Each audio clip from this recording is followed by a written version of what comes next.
I'd like to talk about working in isolation and your mental health.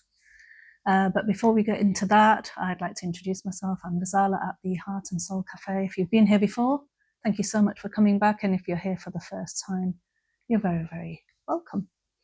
So working in isolation and your mental health, it's something that we talk about when I'm talking about, when I'm delivering my mental health first aid training. It's something that we introduce very much with COVID, because if you think back when COVID happened, we were all, we were all in, lockdown, and many of us started working from home. And that's where I actually changed as well, because before COVID, I was going out to delivering mental health first aid face to face. It was all face to face work. And then with COVID, we made some amendments were made to the courses so that we could deliver them online, via Zoom or Teams.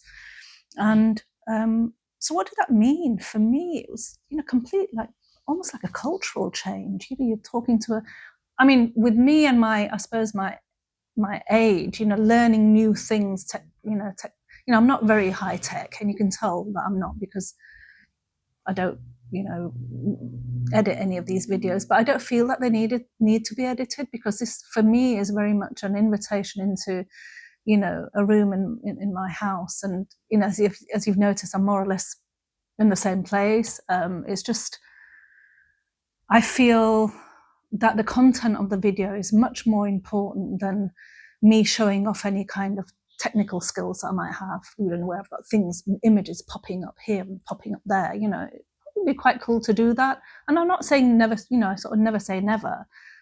Moving forward, I may, sort of learn how to do this and learn how to do that. But right now, building up this channel and trying to build a platform, it's not important to, to have all these, graphics going on and, it's high production, high production sort of, video. It's not about that. It's about the content. So, so for me, it was very much, getting used to delivering online, and I do it, and I do it quite well now. So it's not a problem. But the thing that I'd like to say is, a lot of us still do work from home quite a lot, where we're sort of very much isolated from others. And I think that some things should be put into place in order to keep ourselves well mentally. And the way I do things is this. So if I'm working from home, so I'm delivering mental health first aid training, and it might be a 2-day course. I might be doing 2 courses back to back. So it might be 4 days where I'm working, from home. I have to make sure that I have an allocated space, a designated space where I go to work. So I've got an office space, which is my son's bedroom, and I've shared that before, after my son sadly passed away over 4 years ago. I've used his room and his desk as my new workspace. I have all of his things around me and all of my things around me. And it's just, where I've started working from, and, he's very much there with me, always. So I have a place where I go to work, and if I stop for a break, I move away from that room. I move out of that room, and I'll, come downstairs. I'll, have a little walk around, and, give myself a cup of tea, a coffee, glass of water, whatever, but I moved away from there. And I think, we can get very lost in, when we're working from home, because there's no, that office schedule going on. We have to put those schedules in ourselves. So, have those breaks, move away from the screen, go and get a little bit of fresh air, perhaps, stretch your legs, because you're sat down, in front of the screen. And also it's important to, and some of us actually work, in a desk or at a table in our bedrooms. And okay, if you have to do that, then, that's fine. There's lack of space perhaps in your home. some of us live in small apartments or flats, so we don't always have the luxury of having separate rooms for everything. Some of us work at our dining table perhaps. So, but then it's still quite important to make sure that you've allocated times, for breaks and for lunch, and that you're moving away from that workstation and doing something else just to split that day up, because that's quite important for your own mental health and well-being. Otherwise, you're in that surrounding and you're in that workspace, all day long, and that's not so good for us mentally. So if you are working in your bedroom, they say, well, it's not too good for you because, we sort of relate our bedrooms to, a place of rest and a place to sleep. So if we're, on our screens in that room as well, it's quite hard then to maybe unwind and to sort of sleep. And if you're looking at a screen all day anyway and not getting any fresh air, not getting any exercise, it's difficult to sleep. So you must make sure that you get those things in as well. But yeah, I find that it takes quite a lot of discipline to work from home. Takes quite a lot of discipline. You need to make sure that you put these things into place yourselves. The amount of places I go to when I'm delivering mental health first aid training, and I'm going into organisations delivering, and we talk about well-being and things that we do for our mental health, the amount of people that have said that they have their lunch at their desk is a bit worrying.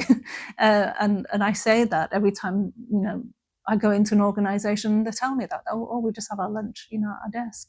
For one thing, you are eating mindlessly, okay? You are not, mindfully eating, and I don't think that is really that good. I mean, if you think differently, please do comment. But I personally feel that that's not too good for you, for your health anyway. It's not a good way to actually eat a meal, because you're not actually thinking about it. You're not actually maybe chewing enough. You're not possibly, you haven't even realised how much you might have eaten or not eaten enough, perhaps. So, I feel that having a meal is a ritual, and it should be that you are mindfully eating and eating slowly and making sure that you chew enough so that those body gives that signal, from your brain to your stomach that, I'm satiated, I'm full now, I don't need to eat anymore now. And that's it, I've come to the end of my meal.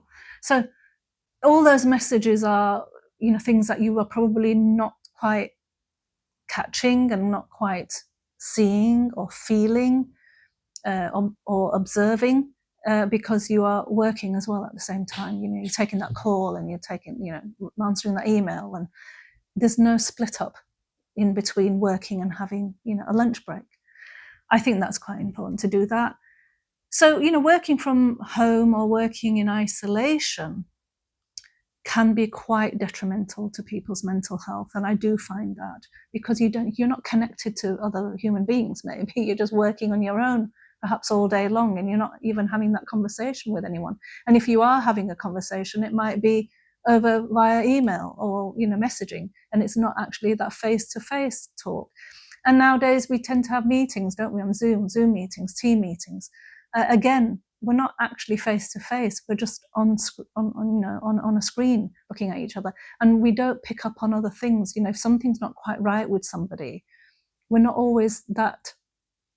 always that easy to pick up on that, through a screen. And if we were sat in an office together, we'd be able to pick up on vibes from each other and maybe know that, or realize or feel that, something doesn't seem quite right with this person today. Maybe I need to check in. And you can't really do any of that when people are working in isolation and people are, just on their laptops at home or on their, computers at home. I've also had that problem, when I'm delivering mental health via Zoom. I work through Zoom, to try and keep an eye on everyone, to make sure that nothing's been triggering any conversation that we've had, because obviously we talk about emotive subjects, depression, anxiety, suicide, psychosis, all sorts of subjects that we talk about can be triggering. And to keep an eye on everyone on the screen. You know, I have 16 people on a screen, and, you know, to keep an eye on all of them at the same time isn't really that easy, you know, when you're delivering. And if we were all in one room, you'd be able to, you know, you get a, you know, just from people's body language, you'd know that, oh, something's not quite right. Or if someone stood up and left the room, well, I asked them in the intro to make sure they just give me the thumbs up as they're leaving the room, so I know that they're okay. They're just maybe going to the loo. You know, I remember I was on an ASIST course, you know, the suicide course I was on a few weeks ago, you know, and during that course, you had to make sure that you make eye contact with the trainer before you left the room to tell them that you're just going to the loo. Otherwise, that instructor would have to follow you out straight away, because you're on a suicide, you know, training course, and things can be triggering. So, you know, we need to be careful about people. We need to keep an eye on people. So the thing about working from home is to be mindful about what you are doing, how you are working. Are you putting in those breaks? Are you staying, you know, hydrated, especially in the heat that we've got at the moment? In London town, it is really, really hot right now. So, you know, are we sort of keeping hydrated? Are we, you know, eating properly? Are we, you know, are we looking after ourselves? Are we stretching? Are we, you know, moving away from the screen?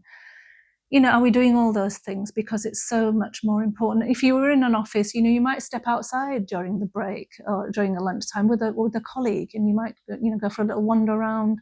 You know, if you have the, you know, any office space, garden space, or anything like that, you might take advantage of that. And then that might be something that you don't do because you're on your own at home and you don't go out for that walk.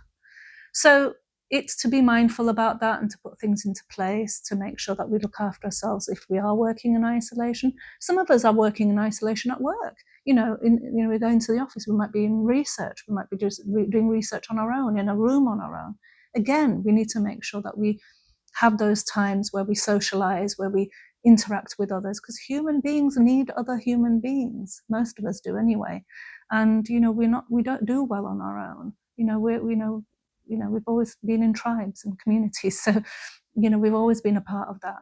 And it's, you know, it's really important to make sure that if you don't work in that kind of environment, that you create that kind of environment when you're not working, for your own, you know, mental health and well-being.